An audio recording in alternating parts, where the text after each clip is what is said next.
Fighters with the Syrian Democratic Forces target ISIL positions in the town of Raqqa, around 50 kilometres from the ISIL stronghold Raqqa. The decision by the US to continue sending weapons to the YPG, the strongest Kurdish fighting force in the SDF, has angered its NATO ally, Turkey. Turkey says the YPG is linked to the Kurdish Workers Party, or PKK, which both Ankara and the US say is a terrorist organisation.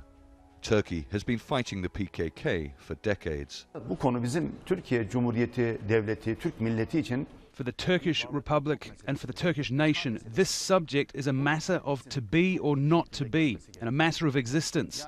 Everyone needs to understand this clearly. If they try to create projects based on shallow calculations, this nation won't allow it.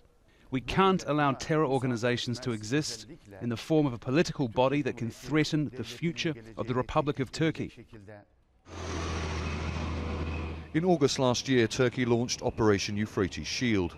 The reason, said the government, was twofold: to target ISIL positions and to prevent Kurdish forces from having a contiguous line of control along the Turkish border.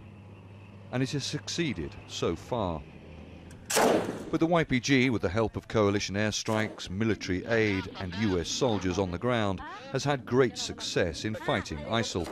And the US says it has no choice but to keep supplying them weapons if ISIL is to be defeated in Raqqa. In an attempt to address Turkey's fears, the Pentagon says the weapons, including mortars, heavy machine guns and armoured vehicles, will only be used for specific operations. And it will cut off the supply line if it is found that weapons are being smuggled or misused. It also says Kurdish YPG forces will not occupy Raqqa after the battle with ISIL is over.